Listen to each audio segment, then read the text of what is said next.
Hello बच्चों, नमस्कार। आज टर्न है अध्याय 4 प्रश्नावली 4.3 का, जिसमें आपको किसी द्विघात समीकरण को पूर्ण वर्ग बना करके हल करना सीखना है तथा द्विघात सूत्र का प्रयोग करके भी हल करना सीखना है। बच्चों, सर्वप्रथम पंडित श्रीधर ने, जो एक आचार्य थे जिस कारण उन्हें श्रीधराचार्य कहते हैं, उन्होंने पूर्ण वर्ग विधि के द्वारा द्विघात समीकरण को हल करने का एक सूत्र प्राप्त किया था और उन्हीं के नाम पर इस सूत्र को हम श्रीधराचार्य का सूत्र कहते हैं। बच्चों, ये सूत्र बहुत ही महत्वपूर्ण है क्योंकि इस सूत्र का प्रयोग करके हम किसी भी द्विघात समीकरण को बहुत आसानी से हल कर सकते हैं। इस सूत्र को उन्होंने जितने स्टेप लगा करके प्राप्त किए थे वो सारे स्टेप हम आपको एक एक करके बता रहे हैं। आप पूर्ण अटेंटिव होकर के इसे समझने का प्रयास करिए। आपका हेडिंग, आज का पहला हेडिंग है पूर्ण वर्ग बना करके या कहीं श्रीधराचार्य की रीत से द्विघात समीकरण को हल करने की विधि। मान लेते हैं, माना ax² धन bx प्लस c बराबर 0, ये आपका दिया गया द्विघात समीकरण है।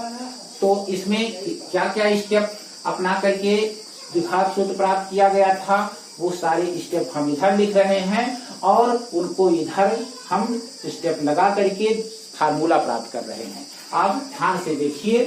स्टेप 1 है x² के गुणांक से समीकरण को भाग करें। समीकरण को भाग करें, ये पहला स्टेप है। तो देखो, द्विघात समीकरण है बच्चों ax² plus bx plus c बराबर 0। तो x² का गुणांक a है तो a से भाग कर देते हैं। तो x² धन b अपान ax धन c अपान a बराबर 0। स्टेप 2 है बच्चों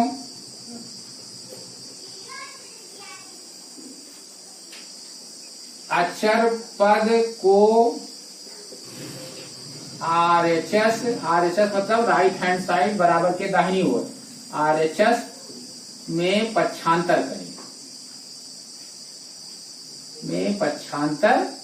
करें। तो ये आपका यहाँ पर अगला स्टेप हुआ x² धन b अपान ax बराबर minus c upon a। Step 3 है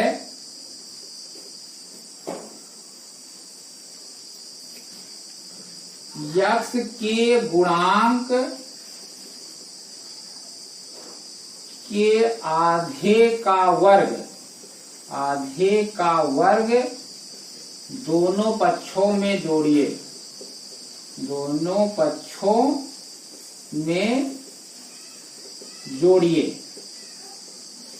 तो बच्चों, x का गुणांक क्या है? b upon a। इसका आधा करेंगे अर्थात 1/2 से जब b अपान a में गुणा करेंगे तो मिल जाएगा हमें कितना? b upon 2a। 1/2 से गुणा करेंगे तो ये b अपान 2a हो जाएगा। तो अब हम बच्चों b अपान 2a का वर्ग दोनों पक्षों में जोड़ देते हैं। b अपान 2a का होल स्क्वायर बराबर b अपान 2a का whole square minus c upon a। अब स्टेप 4 क्या कहता है? करने के लिए बाएं पक्ष को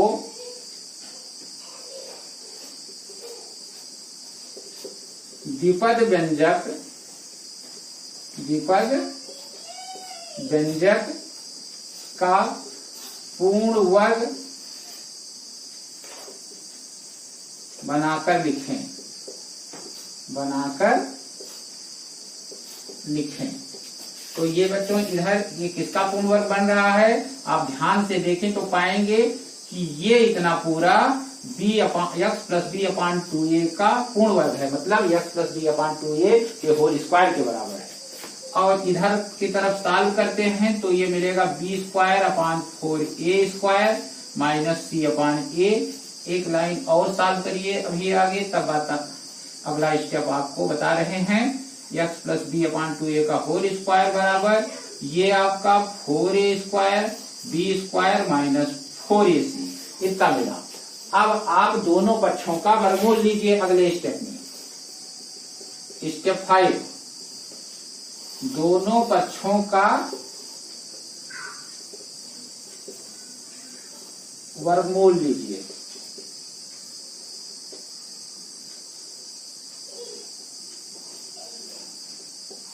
तो दोनों पक्षों का वर्गमूल लेने पर क्या मिलेगा? x धन b अपान 2a बराबर plus minus under root B square minus 4ac upon 2a। फिर स्टेप 6 क्या करना होगा? यक्स के गुणांक के आधे को RHS में पक्षांतर करें। यही बच्चों जिसका वर्ग हमने दोनों पक्षों में जोड़ा था, ये वही है। तो ये x बराबर आपको मिला minus B upon 2a plus minus under root B square minus 4ac upon 2a। Implies that क्या मिला बच्चों? x बराबर minus B plus minus under root B square minus 4ac upon 2a। ये एक सूत्र मिला। इसी सूत्र को हम द्विघात सूत्र या श्रीधराचार्य का सूत्र कहते हैं। और इतने स्टेप इस सूत्र को प्राप्त करने के लिए लगाए गए हैं। तो बच्चों अब हमें आपको इस सूत्र में ये जो quantity B square minus 4ac है, इसके बारे में विशेष करके समझाना है। ध्यान से सुनिए।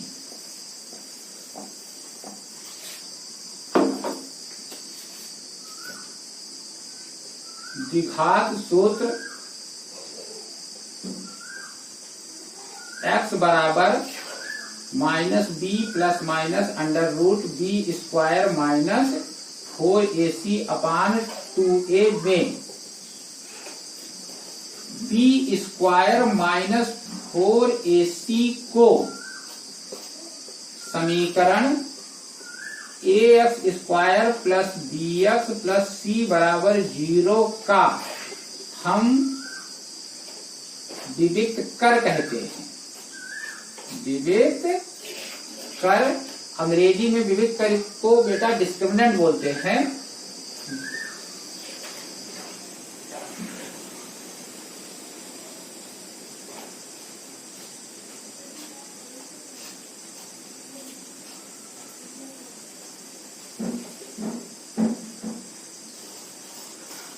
ये बी स्क्वायर माइनस 4ac को हम समीकरण ax square plus bx plus c बराबर 0 का विविक्त कर कहते हैं। अंग्रेजी में इसे हम डिस्क्रिमिनेंट बोलते हैं और इसे हम d से निरूपित करते हैं तथा d से निरूपित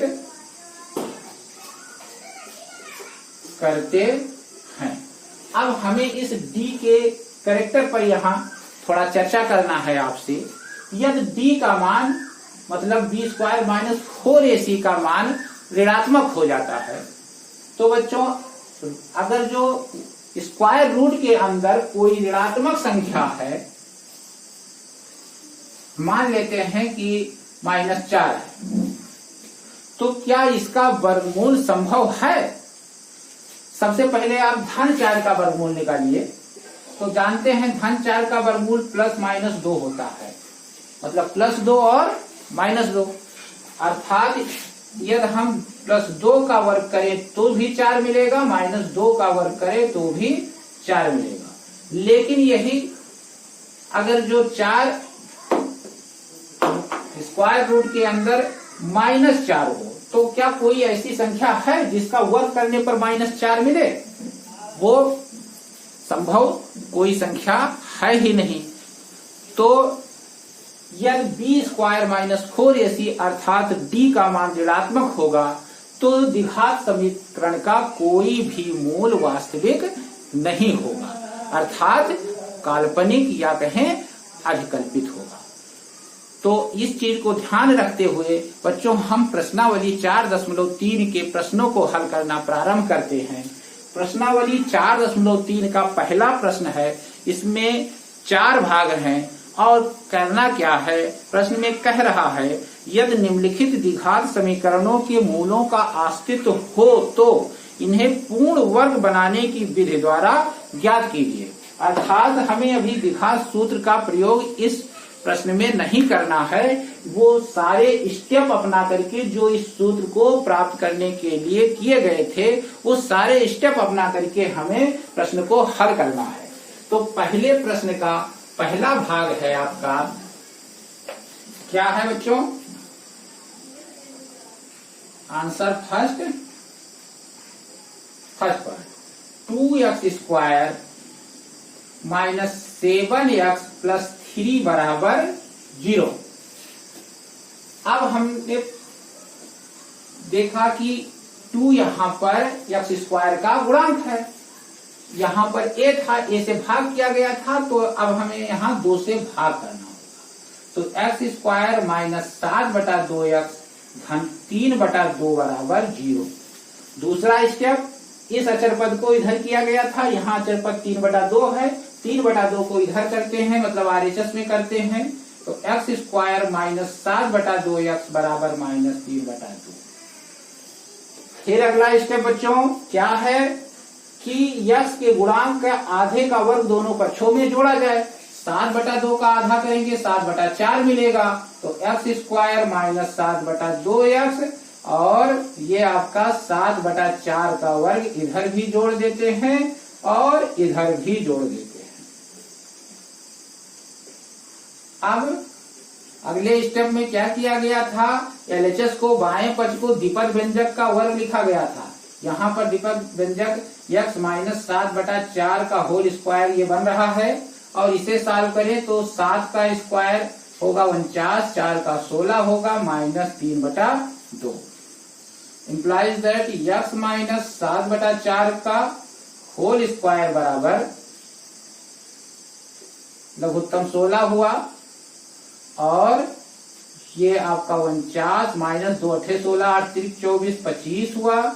implies that x माइनस 7/4 का वर्ग बराबर 49 माइनस 25 सॉरी ये 24 49 माइनस 24 25/16 दोनों पक्षों का वर्गमूल लेते हैं। x माइनस 7/4 बराबर प्लस माइनस 5/4। अब इस 7/4 को उधर भेज देते हैं तो x बराबर 7 प्लस माइनस 5/4 हुआ।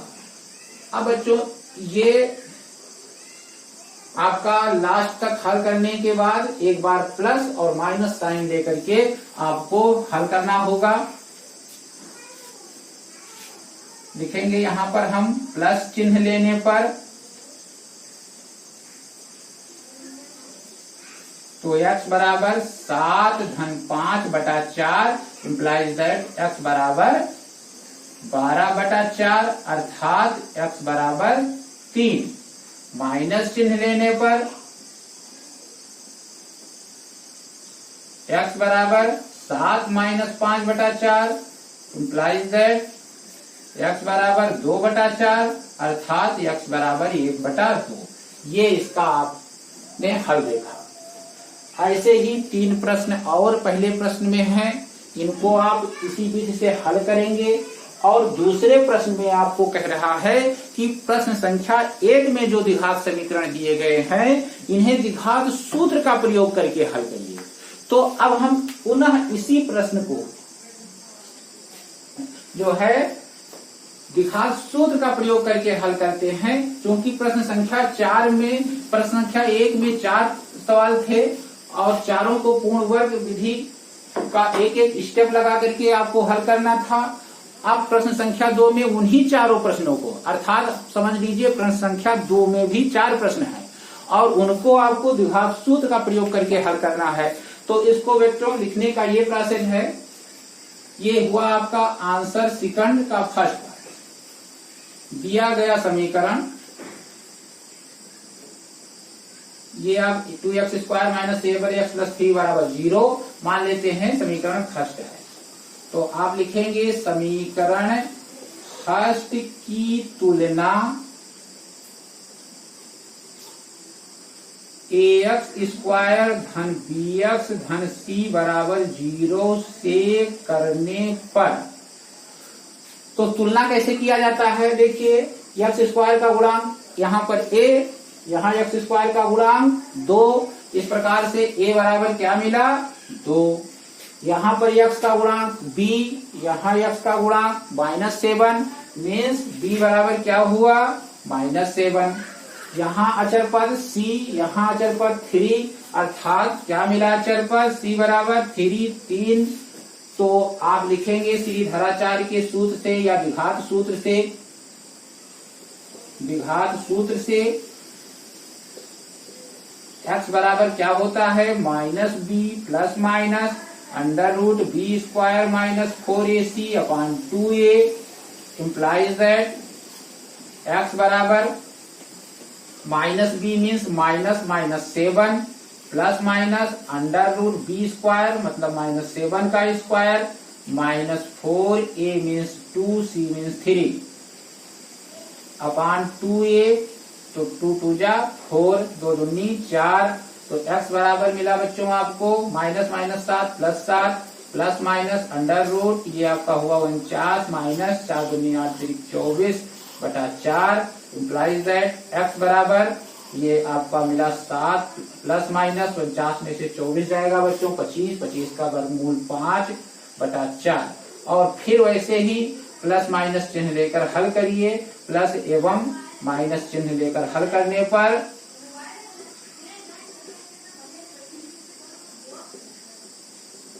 तो अभी आपने हल किया है, देखा है x बराबर क्या मिला था? 3 और 1/2। तो इस प्रकार से आपका पहला प्रश्न हल हुआ, दूसरा प्रश्न भी हल हुआ समझ लीजिए। और तीसरा प्रश्न में 2 पार्ट हैं बच्चों, इसमें से हम दूसरा पार्ट हल कर देते हैं क्योंकि पहले की अपेक्षा दूसरा थोड़ा सा हमें जटिल लग रहा है, तो इसी को मैं हल कर देता हूं, पहले पार्ट को आप हल करेंगे। तो देखिए प्रश्न संख्या 3 का दूसरा भाग।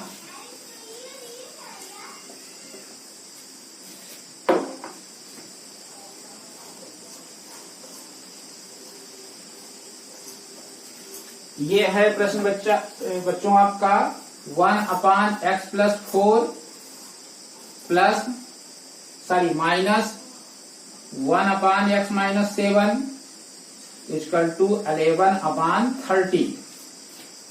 सबसे पहले हम इन दोनों पदों के हर का एलसीएम लेते हैं। क्या मिलेगा हमें? x plus 4 into x minus 7 और आगे सॉल्व करते हैं, यहाँ x माइनस 7 आ जाएगा, फिर minus x plus 4 equal to 11/30 implies that, इसको मल्टीप्लाई करिए, x स्क्वायर minus 7x plus 4x minus 28 और ये आपका x minus 7 minus x minus 4 equal to 11/30 implies that x से x cancel minus 11 upon x square minus 3x minus 28 equal to 11/30।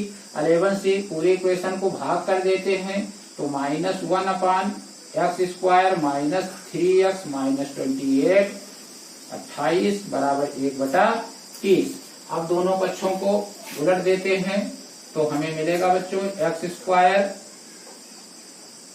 Minus 3x minus 28 equal to minus 30 अर्थात x square minus 3x minus 28 बराबर minus 30।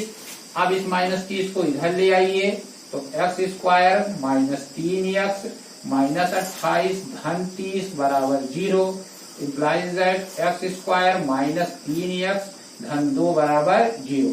अब इसके बाद देखिए बच्चों, क्योंकि इस प्रश्न में ये नहीं कहा गया है कि आप फलाविध से इस प्रश्न को हल करिए, अर्थात किसी विशेष विधि से हल करने के लिए नहीं कहा गया है, तो आपको जो आसान लगे वो विधि यहाँ पर अप्लाई कर सकते हैं।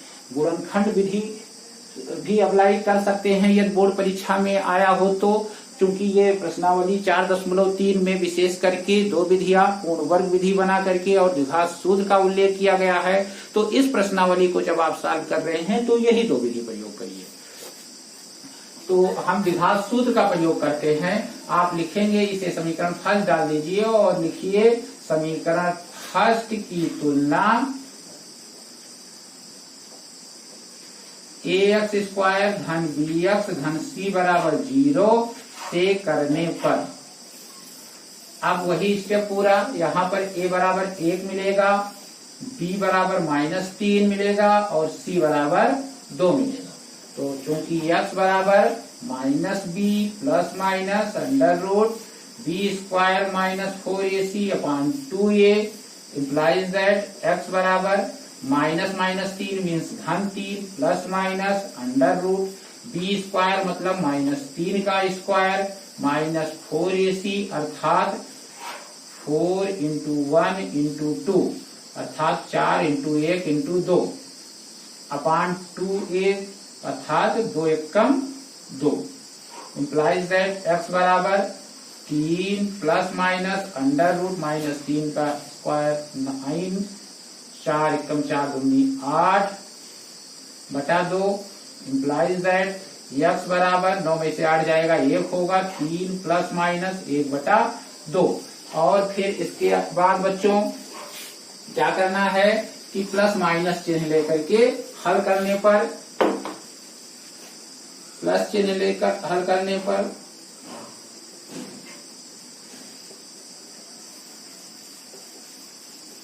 तो ये आपको मिलेगा x बराबर 3 धन 1 बटा 2 इम्प्लाइज दैट x बराबर 3 1 4 बटा 2 2 माइनस चिन्ह लेकर हल करने पर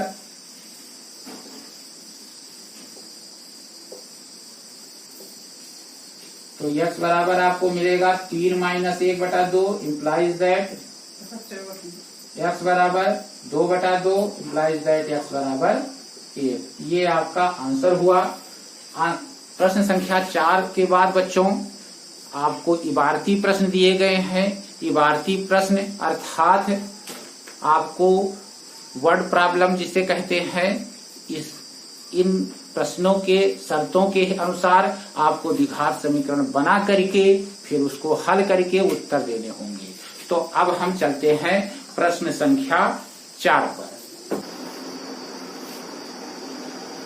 प्रश्न संख्या 4 में बच्चों आपसे कहा जा रहा है कि रहमान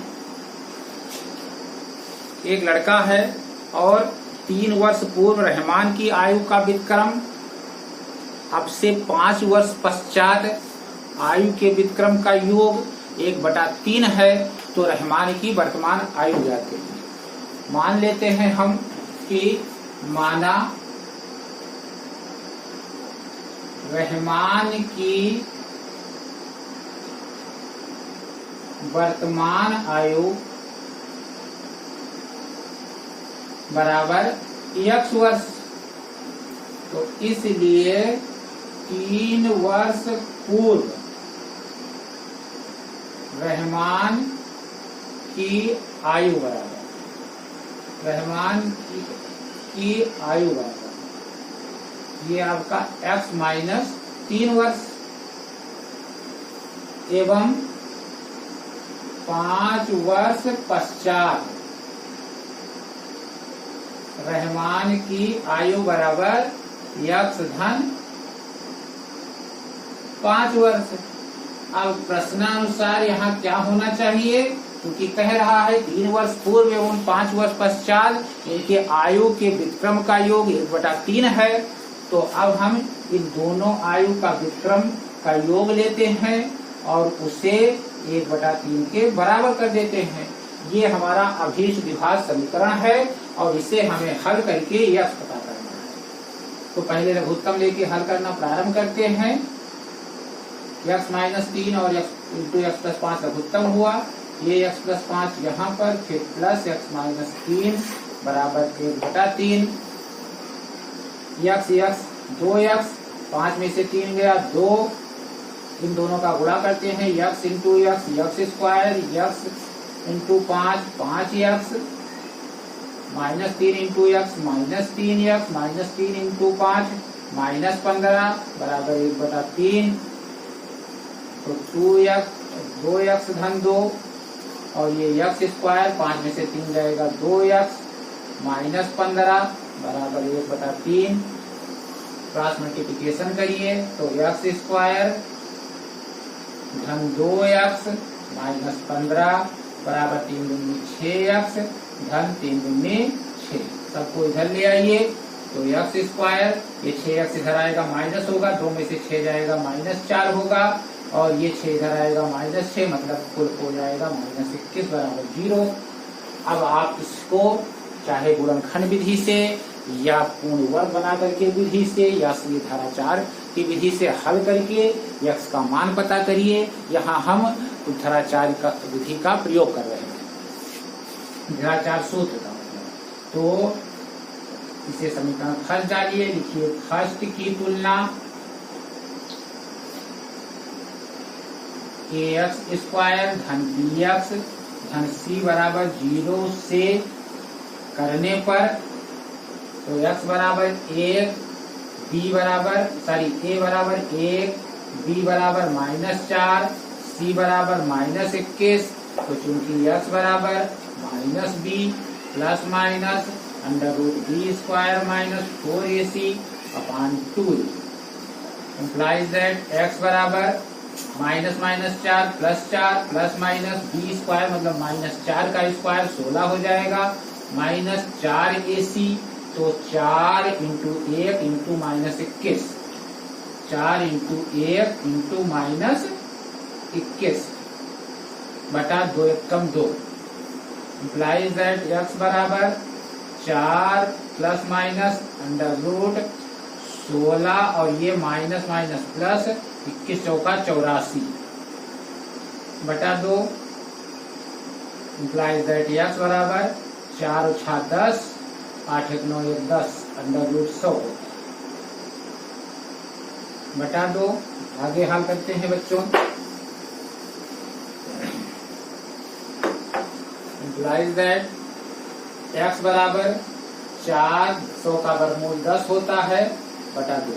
अब यहाँ पर हमें धन और ऋण चिन्ह लेकर के हल करना होता है, लेकिन यदि हम यहाँ ऋण चिन्ह लेते हैं तो x का मान 4 में से 10 जाएगा -6 बटा 2 अर्थात ऋणात्मक आएगा और किसी की आयु ऋणात्मक हो नहीं सकती है। तो इसलिए हमें धन चिन्ह ही लेना होगा। लिखेंगे धन चिन्ह लेकर हल करने का।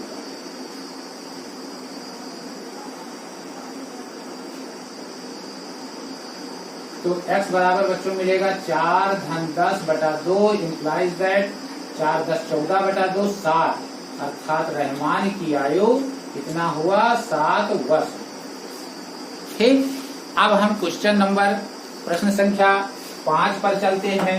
प्रश्न संख्या 5 में बच्चों आपसे कहा जा रहा है कि एक क्लास टेस्ट में शेफाली के गणित और अंग्रेजी में प्राप्त किए गए अंकों का योग 30 है।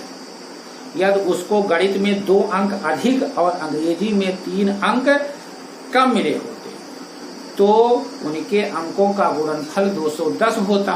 उसके द्वारा दोनों विषयों में प्राप्त किए अंक ज्ञात कीजिए। तो हम ऐसे लिखना प्रारंभ करते हैं। पहले आप लिखेंगे आंसर नंबर 5 और मान लेते हैं कि माना गणित में शेफाली के अंक बराबर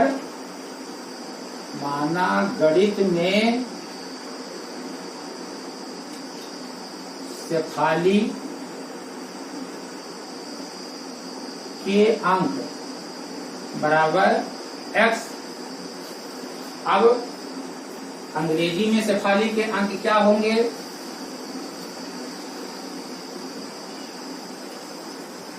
तथा अंग्रेजी में शेफाली के अंक बराबर, चूंकि गणित और अंग्रेजी में शेफाली के अंकों का योग 30 है, तो अगर जो गणित में उसका अंक x है तो अंग्रेजी में स्वाभाविक है कि 30 माइनस x होगा। तो अंग्रेजी में लिखेंगे हम शेफाली के अंक 30 माइनस x। अब प्रश्न के अनुसार देखिए प्रश्नानुसार क्या करना होगा। कह रहा है कि यदि गणित में 2 अंक अधिक मिले होते, अर्थात यक्स धन 2 होते, और अंग्रेजी में 3 अंक कम मिले होते, अर्थात 30 माइनस एक्स माइनस 3 होते, तो दोनों का गुणनफल 210। अब ये हम इधर हल करके अभीष्ट द्विघात समीकरण बना रहे हैं। एक्स धन 2 इंटू 30 में से 3 जाएगा, 27 माइनस एक्स बराबर 210। X into 27 27 x into minus x square, 2 गुणे 27 27 दूना 54, 2 इंटू माइनस एक्स 2x, और ये 210 भी इधर ले आइए तो माइनस 210 बराबर 0। अब ये आपको मिला माइनस एक्स स्क्वायर, 27 में से 2 जाएगा तो 25x, और 210 में से 54 को घटाते हैं, 10 में से 4 गया 6, और ये 0 हुआ, 10 में से 5 गया 5, ये 156 बराबर 0। माइनस से गुणा कर देते हैं तो एक्स स्क्वायर माइनस 25x धन 156 बराबर 0। आप बच्चों इसको श्रीधराचार्य के सूत्र से हल करते हैं। हम लिखेंगे कि उपरोक्त समीकरण की तुलना ax स्क्वायर धन bx धन c बराबर 0 से करने पर a बराबर मिलेगा 1, b बराबर माइनस 25 और c बराबर 156। तो चूंकि x बराबर minus B plus minus under root B square minus 4ac upon 2a, और इस सूत्र में ए बी सी तीनों के मान रख करके हल कर रहे हैं। तो x बराबर क्या हुआ, माइनस बी मतलब minus 25 plus 25 under root B square 25 का स्क्वायर 625 माइनस 4ac, तो a है 1, c है 156, तो 4 गुणे 1 गुणे 156 अपान 2a, तो 2 कम 2, तो x बराबर 25 प्लस माइनस अंडर रूट 625, और ये माइनस 4 छक 24, 4 पंचे 20, 2 22, और 4 कम 4 2 6 बटे 2, इम्प्लाइज दैट x बराबर 6 से 25 में से 6 से 24 घटाने पर 1 मिलेगा, 1 का वर्गमूल 1 होगा, तो 25 प्लस माइनस 1 बटा 2, इम्प्लाइज दैट x बराबर 25 1 26 बटा 2, और माइनस चिन्ह लेने पर 25 में से 1 गया 24 बटा 2, इम्प्लाइज दैट x बराबर 13 या 12। तो ये आपका आंसर। अब इसके बाद प्रश्न संख्या